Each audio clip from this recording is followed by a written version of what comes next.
el que viene en el nombre del Señor. Y ahí es donde es rechazado Jesús en aquel domingo de Palmas y se entristeció tanto por su pueblo que estaba cegado, que Mateo 23, si gusta, nos ponemos de pie para leerlos juntos.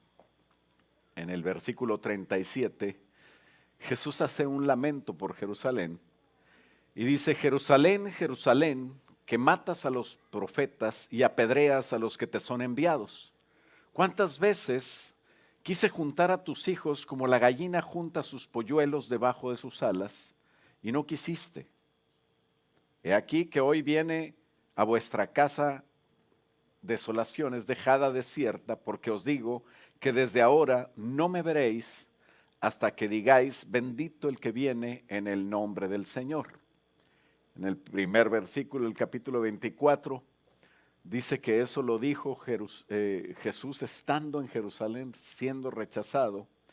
Y cuando Jesús iba saliendo por la puerta, iba saliendo del templo, por la puerta que se llama La Hermosa, dice que ya se acercaron sus discípulos para mostrarle los edificios del templo, para decirle todas las maravillas arquitectónicas y todo eso. Y él les dijo: ven todo esto.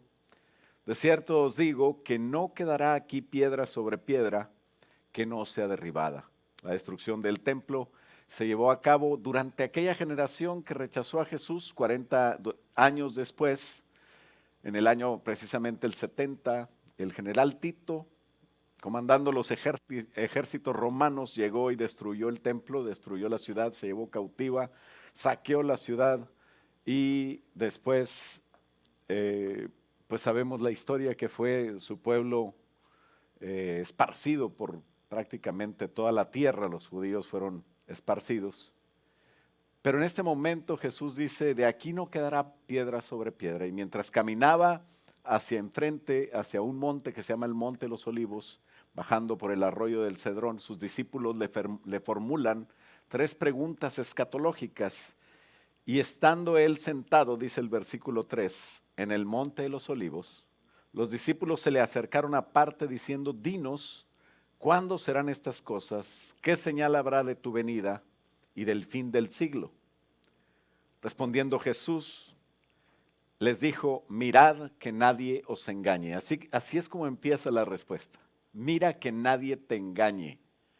Y ahí está la palabra de Dios para darnos esa respuesta tan interesante. ¿Por qué no oramos para que el Señor nos guíe y nos ayude para entender esa preciosa respuesta? Padre, en el nombre de Jesús te damos gracias por la oportunidad que nos has dado de estar aquí alabándote, bendiciendo tu nombre, cantando alabanzas, adoración, ofreciéndote a ti la ofrenda de labios que confiesan tu nombre. Ahora, Señor, te pedimos que nos hables, Señor, sobre tu proyecto, sobre lo que vas a hacer, sobre lo que está establecido por ti, que va a suceder pronto, para que tu iglesia, Señor, se goce y se anime con esta esperanza. Háblanos en esta mañana, Señor, y evita, Señor, todo error humano. Te lo pedimos en el nombre de Cristo Jesús, y el pueblo de Dios dice: puede tomar asiento. Como les digo, estando en el Monte de los Olivos, habiéndose lamentado por la ceguera del pueblo de Israel, Jesús explica a sus discípulos cuándo regresaría a reinar, qué pasaría antes de que viniera a reinar. Y todos los que le amamos, los que queremos ser discípulos de Jesús, generalmente tenemos estas mismas preguntas. El que no ama a su novio, la que no ama a su novio, no le interesa cuándo viene, ¿verdad? Pero la que ama al novio, generalmente le dice: ya te vas, pues apenas tienes aquí. No, sí, ya son 6 horas, ¿verdad? Pero no, quédate otro ratito, ¿verdad? Y cuando se va conectada ahí en las redes sociales, ¿verdad? Ya llegaste, mándame tu ubicación, ¿verdad? Pero imagínate que ya te vas, qué bueno que te vas, hombre, bye. Ay, qué bueno que se fue ¿verdad? Eso ya habla de algo raro, ¿no? Pero los que amamos a Jesús, le preguntaríamos: ¿cuándo vas a venir, Señor? ¿Cuándo te voy a ver? ¿Cuándo voy a estar contigo? ¿Cuándo te voy a dar mi adoración, pero en persona? ¿Cuándo voy a estar? ¿Qué señal va a haber para que vengas? ¿Y qué señal va a haber para que se cumpla todo lo que dijiste? Y esas son las preguntas que hizo estos discípulos que amaban a Jesús.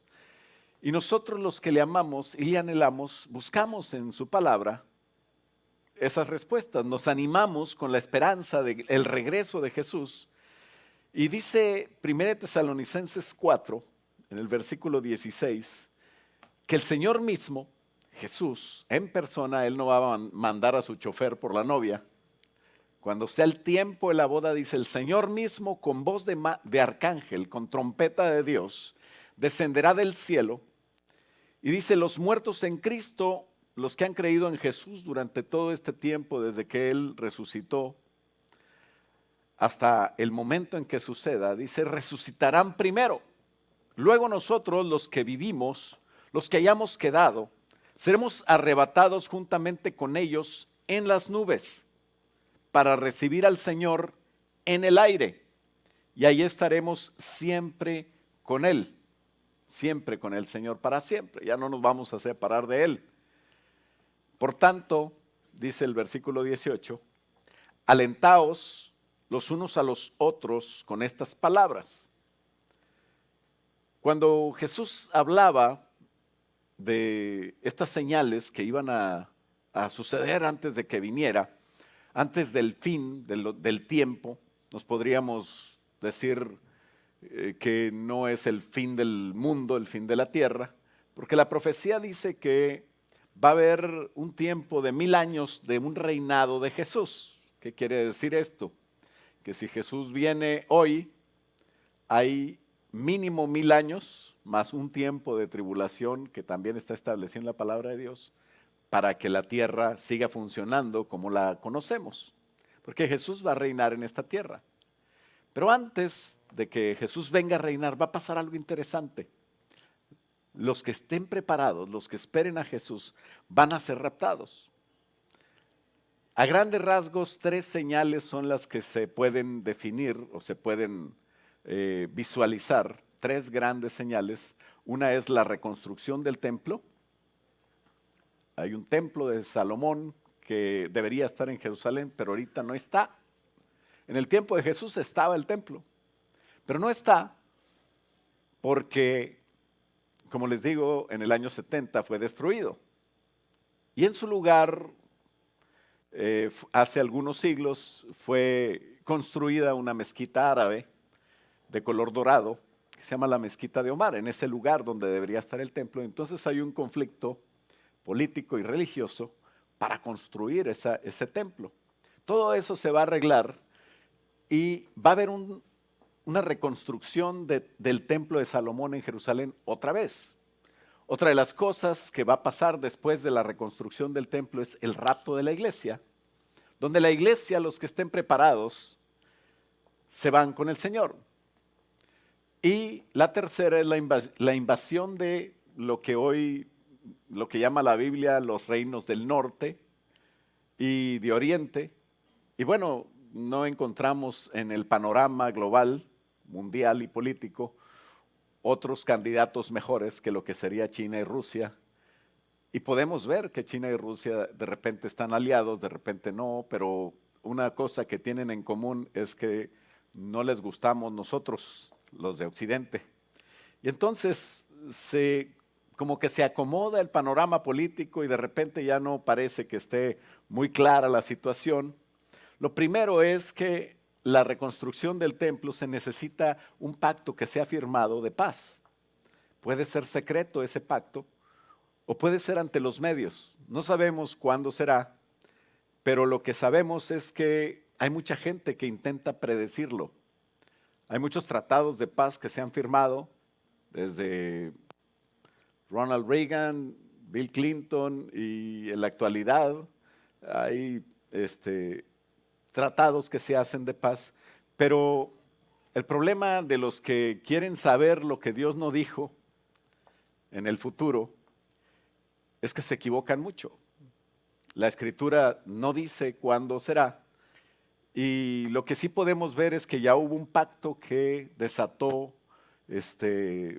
eventos proféticos en el año por allá por el 500 antes de Cristo, y fue fueron varios pactos que firmaron Esdras y Nehemías y tenían que ver con diferentes cosas para reconstruir la ciudad, para reconstruir el muro, para reconstruir el templo. Pero aquel pacto que tenga que ver con la ciudad de Jerusalén será el tratado de paz que tenga que ver con el desarrollo de los eventos proféticos de los que estamos hablando, y inicia un periodo de 7 años después de la firma de un pacto que va a dar lugar a que los judíos, el pueblo de Israel, tenga la capacidad de construir ese templo y le dé soberanía sobre la ciudad de Jerusalén. Entonces no se confunda con videos de YouTube, con gente que se la sabe toda, ¿verdad? Según ellos, y que anda inventando el hilo negro, ¿no? La palabra de Dios dice que estemos preparados porque no sabemos cuándo será. Y también dice que cuando menos pensemos es cuando va a ser. Pero también dice que tú no te preocupes porque tú no eres hijo de las tinieblas para andar en la noche y no saber qué pasa. Tú eres hijo de la luz. Amén. Somos hijos de luz. En Tesalonicenses viene el segundo evento claramente definido. Se llama el rapto de la iglesia, y en el rapto de la iglesia es donde esa parte de los cristianos que amamos y servimos a Cristo. ¿Sabes que hay cristianos que no aman a Cristo? Hay cristianos que no sirven a Cristo. Hay cristianos que vienen a la iglesia porque les dan a veces a los niños frutzi o pau pau. No, ese no es pau pau, es un líquido, ¿verdad? O galletitas. Hay cristianos que vienen a la iglesia para no gastar clima en la casa, ¿verdad? Con este calor. No sé, hay cristianos que vienen a socializar. Y bueno, la oración del pastor siempre es que vengan y que un día despierten a amar a Jesús. Pero esa parte de la iglesia que ama a Jesús, que está en fuego, que quiere estar con Él, que tiene un corazón de novia, ese corazón que dice, ¿dónde estás, Señor? Te quiero conocer, te quiero ver, quiero ya estar contigo. ¿Verdad? Yo entiendo que hay novias que se quieren casar y dicen, no vengas, Señor, hasta que me case. Otras que se casaron dicen, ya ven, Señor, ya puedes venir cuando quieras. ¿Verdad? Pero bueno, ese corazón de una novia que ama, ese es el corazón del cristiano que ama a Jesús.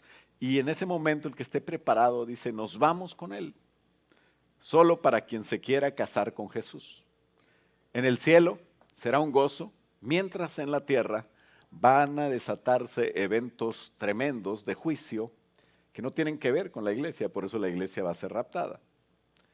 Y al final de estos eventos que van a durar, primero la firma del pacto, en la mitad a los 3 años y medio el rapto de la iglesia, y al final se va a empezar a desatar una invasión de China y Rusia hacia Jerusalén, donde va a estar el anticristo, que va a querer imponer un gobierno mundial, para el cual, cuando se escribió todo esto, hermanos, no había internet, no había satélites, no había la manera de saber las noticias del otro lado del mundo.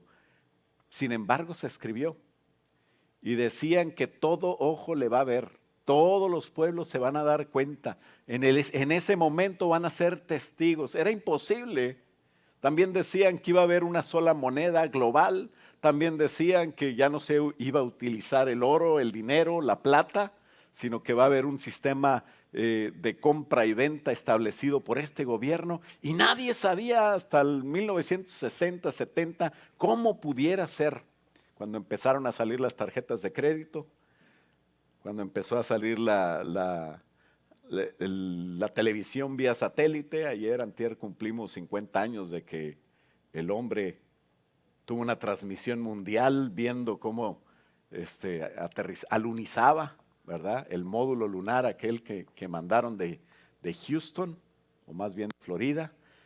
Pero era imposible que se cumplieran las cosas que están escritas y ahora se nos hace tan normal. Un millennial se pone a leer esto y dice, bueno, pues claro, pues sí puede ser. Pero no se da cuenta que eso es nuevo. Es un sistema nuevo, pero ya estaba escrito en la Biblia. Y en ese momento, cuando el anticristo, la persona que esté usurpando el lugar de Jesús como jefe y gobernante de las naciones, con el pueblo judío como el principal, querrá estar su gobierno ahí. Dice que China y Rusia van a empezar a avanzar contra él, y en ese momento, en un desacuerdo total contra el gobierno mundial que quiere imponer este líder político, estarán los dos ejércitos más poderosos del mundo representando todos los pueblos de la tierra uno frente al otro en un valle que se llama el Valle de Armagedón o Josafat. Y la Biblia en Joel le llama, Joel capítulo 3, el Valle de la Decisión. Ahí dice el Señor: entraré en juicio con esas naciones que siempre estuvieron en contra de mi pueblo. De repente los aparatos satelitales, los radares, los sofisticados aparatos rastreadores de ambos ejércitos van a registrar en sus pantallas algo imprevisto, algo increíble. Una multitud de seres rarísimos, caballos y jinetes con cuerpos celestiales, un hermoso capitán al frente, completamente teñido de rojo, va a empezar a cabalgar hacia la tierra y van a estar confundidos. Y ahí dice Ezequiel capítulo 38 y 39 que seremos testigos, los que le amamos, los que queremos ser novia de Jesús, de este y de muchos eventos que ya ahorita están empezando. Y la novia los ve. Los que quiere verlo, los ve. La persona que quiere ver estos eventos lo puede ver. Por años hemos predicado de esto. Esto no es una moda, es nuestra esperanza. Se nos critica en el mundo o en las personas que mucho tiempo llevamos predicando que Jesucristo viene pronto. Desde el año 60 y tantos, 70, empezó un despertar. Y así llevamos 50 años predicando que Jesús viene pronto, y unos dicen: ¿qué tan pronto no ha venido? Pero nosotros recordamos en la palabra de Dios cómo Noé predicó que venía un juicio. ¿Y sabe cuánto tardó? 100 años. Como dice Génesis capítulo 6, Hebreos 11, 2 de Pedro 2 y 3, Jesús dijo que iba a ser como en el tiempo de Noé, que la gente no iba a creer. Ellos no quisieron subirse a un arca porque la predicación era muy ridícula. Va a llover. Y en ese momento nunca había llovido. Dice que Génesis que la tierra era regada por un vapor de agua que subía y el rocío regaba la tierra, y nunca había llovido. Cuando Noé hablaba de llover, ellos no sabían de qué estaba hablando. Y estaba construyendo en medio de la tierra, muy lejos del mar, una barca. Entonces yo creo que era el loco de la barca Noé cuando predicaba. Así a veces dicen que estamos locos nosotros. Pero cuando comenzó a llover, cuando todos quisieron ir al arca, ya Noé no tenía la llave de la puerta del arca. La había cerrado el Señor, y también se profetizó que eso pasaría. Hay muchas profecías que se han cumplido. Daniel dice que se aumentaría la ciencia, que muchos viajarían alrededor del mundo para acá y para allá. En ese momento era imposible, pero hoy somos testigos de infinidad de cambios. Día a día cambia la tecnología. Antes nada cambiaba. Ahora hasta el WhatsApp tienes que ver cómo es ahora. Y algunos viejitos como yo, Instagram ni hablar, ¿verdad? Día a día cambia la tecnología. Antes nada cambiaba. Miles de años estuvieron transportándose en caballos, peleándose con carros estirados por caballos, con arcos, con flechas, cocinando con leña, sin luz, naciendo en las casas con parteras. Y otra cosa que Jesús profetizó, aparte de que también se habla en la palabra de Dios de todas estas cosas que iban a cambiar, que se iba a revolucionar la ciencia, es que sería como en Sodoma y Gomorra. No podemos negar que esta sociedad se ha olvidado de Dios. La moral, el respeto, la maldad y todo tipo de violencia está apareciendo como nunca antes se había visto. Esas sociedades como Noé, como la sociedad de Lot, es muy parecida a lo que estamos viendo ahora. Pero nosotros en medio de esto esperamos dos eventos preciosos. Primero, el rapto de la iglesia. Y segundo, la venida de Jesús. La segunda venida que Jesús dijo que del día y de la hora nadie sabe. Hablando del rapto, el arrebatamiento, que sería repentino, que sería sorpresivo, que sería como ladrón en la noche. Y luego dice Mateo 24:30, entonces aparecerá la señal del Hijo del Hombre en el cielo. Y entonces lamentarán, dice, fíjate bien, cuando vean al Hijo del Hombre, esta señal que le digo, que va a venir descendiendo, dice, lamentarán todas las tribus de la tierra y verán al Hijo del Hombre viniendo sobre las nubes del cielo con poder y gran gloria. Hace 2000 años escribió esto Mateo. El que lo dijo fue Jesús. Era imposible que toda la tierra estuviera viendo algo al mismo tiempo. No había satélites, no había televisión, no había todo lo que tenemos hoy para darnos cuenta que en un momento a otro se murió el artista tal allá en China, ¿verdad?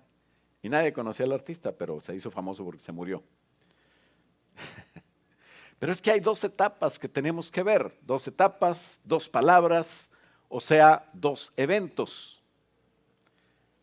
Muchos confunden el rapto como ladrón, que será sorpresivo, con el regreso que dice que todo ojo le verá. Y entonces dicen, ahí se contradice la Biblia, porque cuando Jesús venga dice que nadie se va a dar cuenta, que va a venir como ladrón, que va a venir rápido, sorpresivo, y nadie se va a dar cuenta como ladrón en la noche, pero dice que todo ojo le verá, que todo el mundo se va a dar cuenta, que hasta todas las naciones lamentarán. Entonces, ¿cómo está la cosa? Y lo que pasa es que primero viene en secreto por su novia, que se ha preparado, esa parte de la iglesia que le busca, y luego en público viene delante de todos a reinar con su novia. Pablo lo define en 2 Tesalonicenses capítulo 2 con dos palabras claves en griego. Una palabra es episinagoge y otra palabra es parousia. ¿Y por qué tenemos que hablar griego si está traducido al español?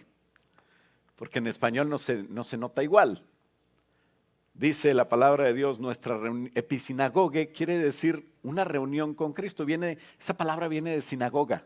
Sinagoga es lo que en el tiempo del exilio, cuando todos los judíos estaban esparcidos por toda la tierra y todavía utilizan las sinagogas, pero al principio eran más secreto, más escondido.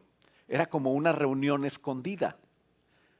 Y de ahí viene sinagoga. Episinagoge lo utiliza 2 Tesalonicenses capítulo 2 para hablar del rapto. Nuestra reunión con Cristo en las nubes. La primera etapa, un primer evento que será de incógnito. La reunión de la novia en las nubes y después que se haya llevado a la novia comenzará un tiempo, un lapso de 3 años y medio con una serie de juicios en la tierra donde tú no quieres estar.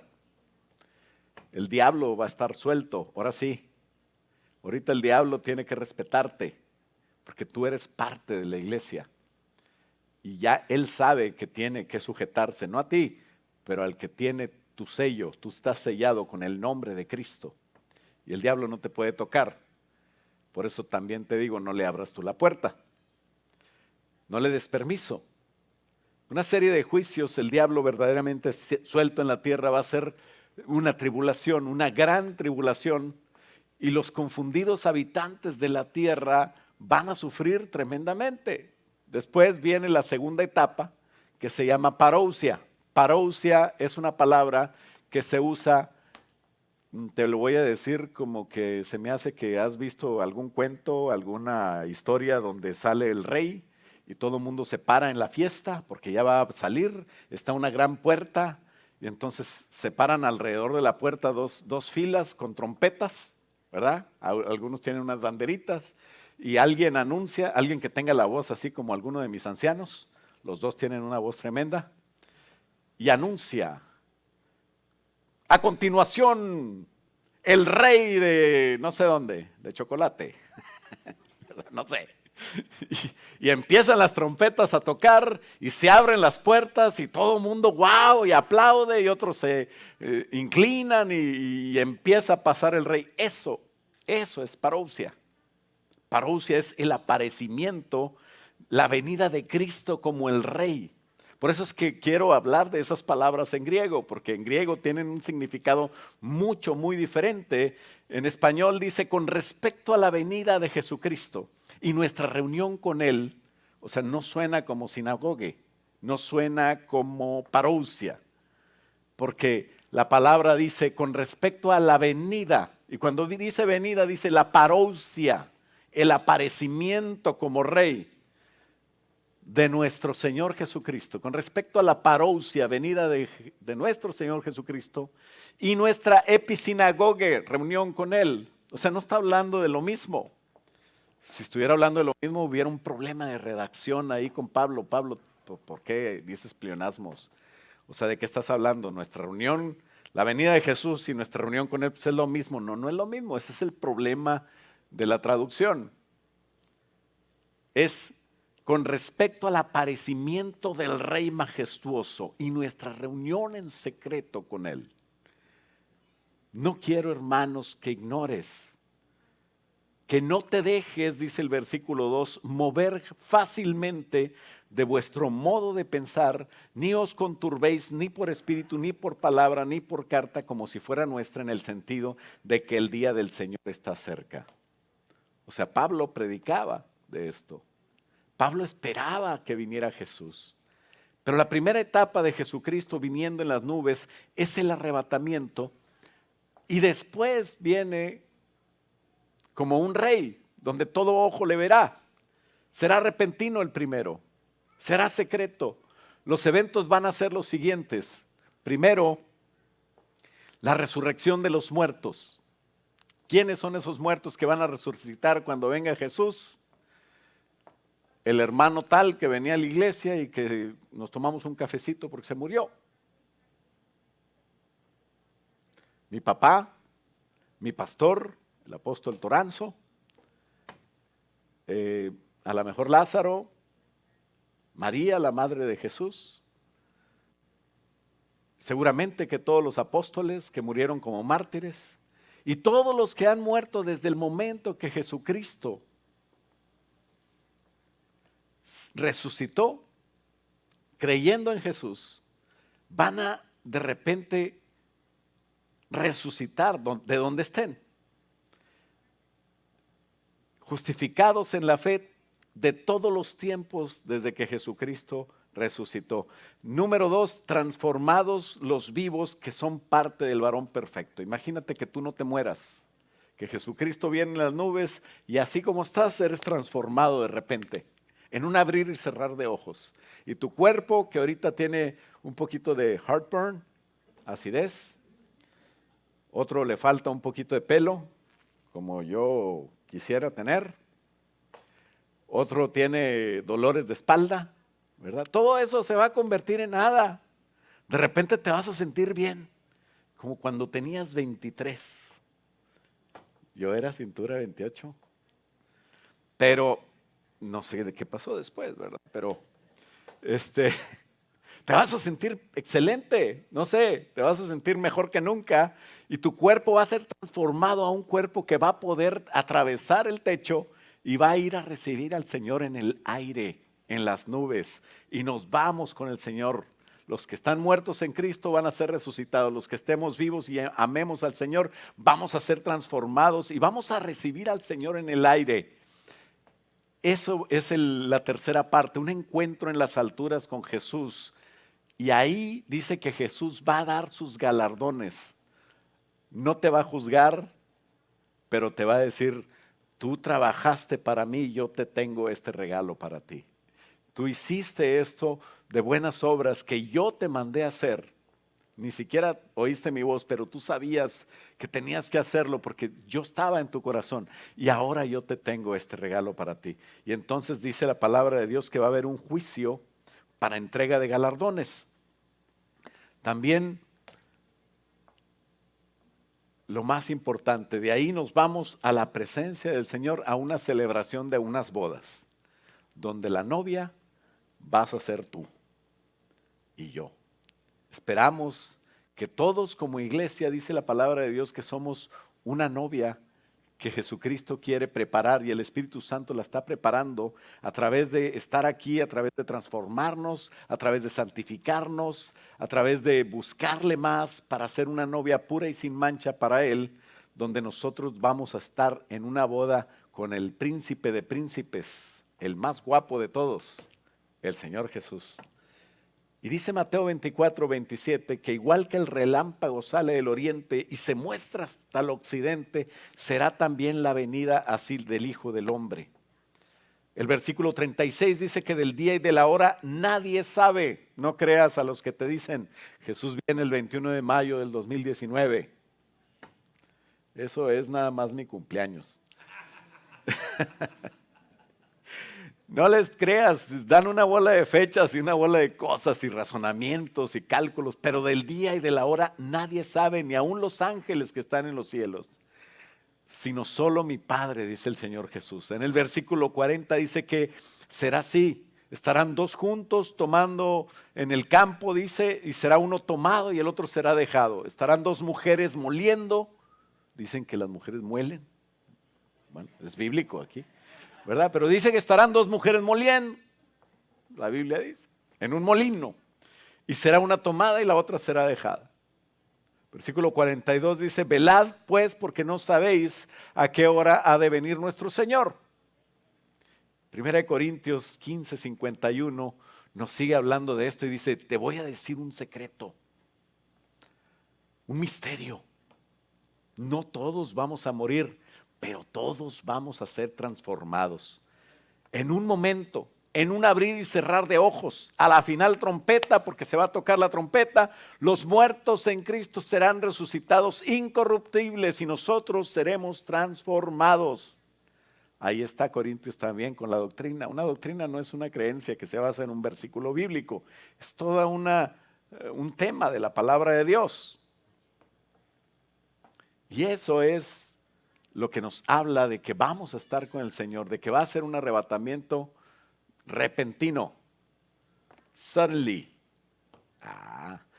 En la segunda etapa, Jesucristo viene con su esposa a reinar. Jesucristo viene ya con la novia casada, el esposo y la esposa. O sea que vamos a ser reyes con Él. Jesucristo en Apocalipsis dice que vamos a ser reyes y sacerdotes para Dios su Padre. Y dice que todo ojo le verá. Ese sí es el evento público que se confunde a veces, donde va a venir y a posar sus pies sobre el monte de los olivos.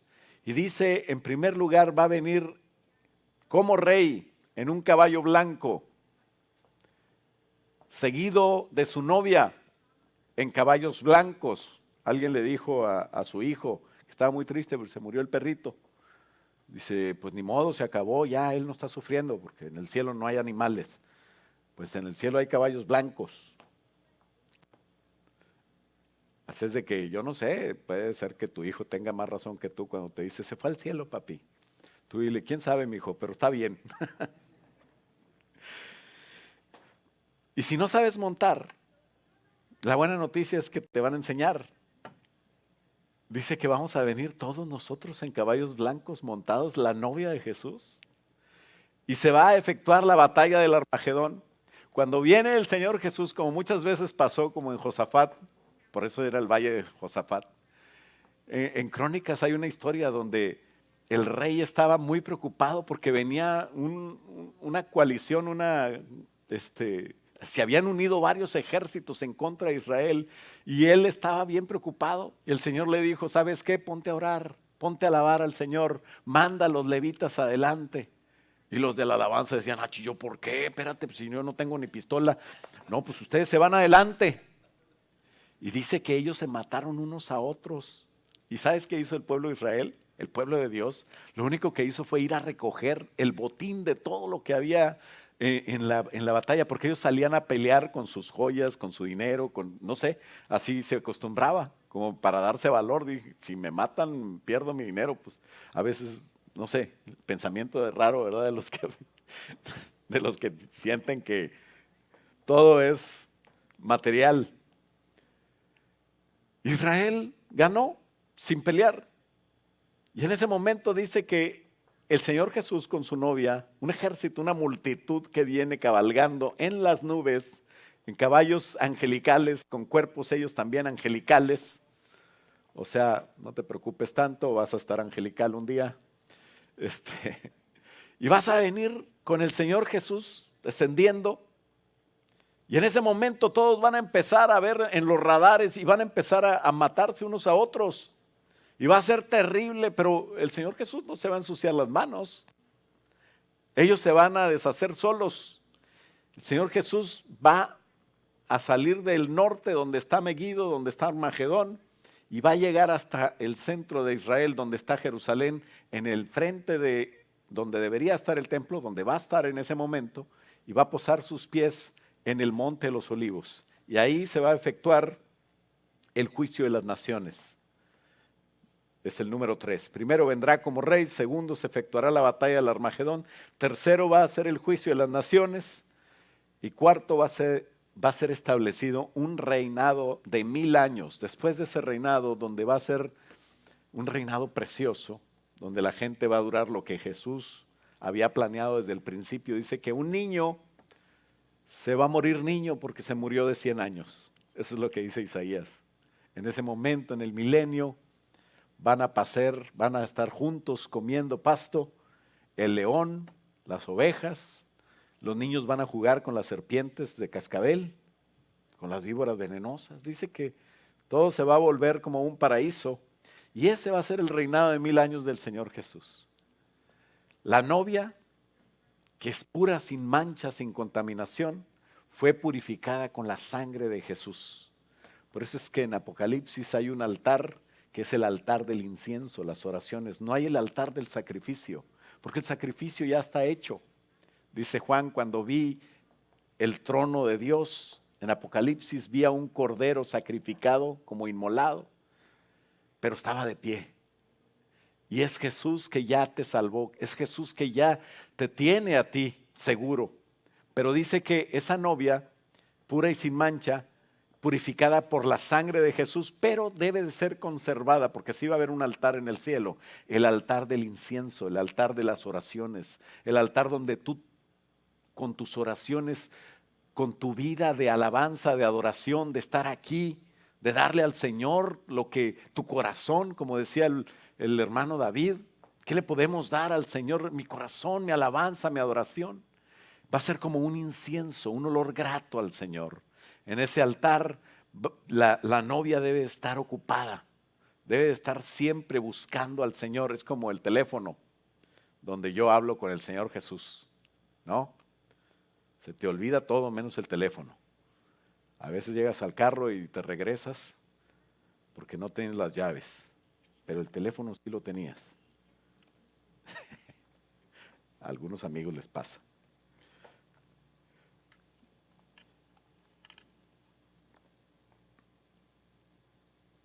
Ese es lo que creemos que el Señor va a hacer.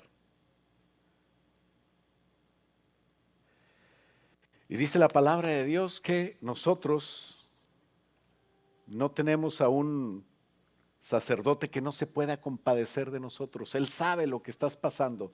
Él sabe lo que tienes tú. Él sabe lo que necesitas tú. Él es como un novio que está interesado. Supe de un novio que fue a la casa de la novia y se la llevó en la noche, pero porque tenía un dolor, ¿verdad? en el abdomen. Y se la llevó al hospital. Y gloria a Dios, porque así son los novios. No importa la hora que necesites, ahí vas a estar. No importa lo que estés pasando, Jesús está contigo, ¿sabes?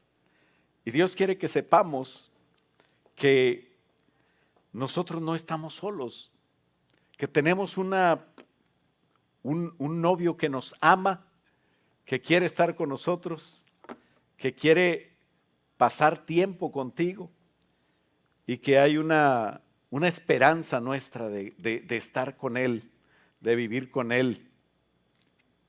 Dice la palabra de Dios que Él ha preparado todo para eso. Los novios se preparan, ¿no? Y Apocalipsis capítulo 19, en el versículo 7 y el versículo 8, es una meta que el Señor tiene para ti y para mí. Es una meta que el Señor te ha puesto. ¿Cuántos novios tienen ya sus planes de matrimonio? Pues los que no, los estarán haciendo, ¿no? ¿Verdad? Aquí tenemos varios novios que están por darme fecha. El Señor Jesús te dio fecha a ti. Y en el versículo 7 del capítulo 19 dice: gocémonos y alegrémonos y démosle gloria, porque han llegado las bodas del Cordero y su esposa se ha preparado. Diga conmigo, preparado. Su esposa se ha preparado. ¿Cuántas novias dicen, no, pues a ver qué me pongo? En la boda, ahí con shorts, ¿verdad? ¿Verdad que casi no? ¿Qué hacen las novias? Vamos a ver el vestido. No, yo no quiero comprar un vestido chino, yo quiero comprar uno aquí, yo lo hago y le pongo lentejuelas y ¿cómo se llama el otro? Canutillo y no sé qué le ponen ahí. Yo no sé nada de eso. No sé para qué me meto en esas broncas. Pero se preparan. Buscan una buena tela. Buscan un buen diseño. Se quieren ver bonitas. Esta novia no tiene que prepararse del salón, de la fiesta, de quién los va a casar, porque ya el novio tiene todo preparado. Nomás le dijo, tú, yo no sé nada de vestidos, tú échale ganas ahí con el vestido. Y dice el versículo 8, y a ella se le ha concedido. ¿Cuál era la palabra anterior? Preparado. Y esta es concedido. Dios te lo dio, te dio la oportunidad. Este es el tiempo que te da para vestirte de lino fino, limpio y resplandeciente. ¿Qué es el lino fino, limpio y resplandeciente? ¿De dónde saco esa tela? ¿Cómo se compra? ¿Dónde se vende? ¿Cómo es? ¿Cómo la consigo? El lino fino es el de Walmart, así dice. No, ¿verdad que no? ¿Dónde lo consigo? ¿Qué son? Las acciones justas de los santos. Por eso el Señor Jesús en 1 Tesalonicenses 5, Tesalonicenses habla tanto de eso. En Mateo 24 estábamos hablando que dio la respuesta. Del 1 al 4 dice que Él viene. Mateo 24, 14. Vamos a leer ese. Y será predicado este evangelio del reino en todo el mundo para testimonio a todas las naciones. Y entonces vendrá el fin. ¿Cuándo es la fecha de la boda? Segunda de Pedro dice en el versículo, en capítulo 3, versículo 9, dice, el Señor no retarda su promesa, no está trazando la fecha, pero te está teniendo paciencia a ti y a mí. ¿Para qué? Para que ninguno perezca, sino que todos procedan al arrepentimiento. Este es el momento que nos está dando la oportunidad de conseguir ese lino fino, la oportunidad de hacer que la fecha suceda, que predicando el evangelio, la oportunidad de rogar al Señor para que haya arrepentimiento. ¿De dónde saco eso? El Señor no retarda su promesa, según algunos la tienen por tardanza, sino que es paciente para con nosotros, no queriendo que ninguno perezca, sino que todos procedan al arrepentimiento. Y el versículo 10 dice, pero el día del Señor vendrá. Esa boda va a venir como ladrón en la noche, en el cual los cielos pasarán con gran estruendo y los elementos ardiendo serán deshechos y la tierra y las obras que hay en ella serán quemadas. ¿Qué te va a quedar? Las obras no que hiciste en la tierra, pero las obras que hiciste para Dios en el cielo. Esa predicación que puedes hacer, ese amor que puedes tener por lo que Jesús ama, es lo que el Señor Jesús nos aconseja. Hemos hablado de algunas señales. Me gustaría mucho tener 6, 7 horas, pero ustedes tienen que comer. Yo con un cafecito les sigo. Para poder hablar de las señales más claras. Y hemos tocado casi todas, algunas también que no tocamos. Va a haber falsos maestros, va a haber engañadores. Ten cuidado con todo eso. Pero el consejo de Jesús para finalizar el versículo 24, el Mateo 24 y 25, su respuesta triple es velar y estar preparados. Llenarte del Espíritu Santo. Gana almas para Cristo, en pocas palabras. Inviértete. ¿Por qué no nos ponemos de pie y le pedimos al Señor, ayúdanos a vestirnos? ¿Cuántos aman al Señor Jesús? ¿Cuántos aman al Señor Jesús? Gloria a Dios, qué bueno que me dicen. Ya me habían asustado. Sé fiel y prudente. Llénate del Espíritu Santo. Gana almas para Cristo. La principal necesidad de la gente, ¿sabes cuál es? Se llama Jesús. Cuando hablamos de Jesús, predicamos el Evangelio y estará más cerca la fecha. Ustedes no tienen que preocuparse de cuándo es el día y la hora, porque no son hijos de luz, no son hijos de las tinieblas, son hijos de luz. Así que andemos en luz. Vamos a orar. Padre, te damos gracias por la oportunidad que nos das. Gracias, Señor, porque tú nos concedes el vestirnos de acciones justas, de obras buenas, de cosas que tú quieres que hagamos, Padre.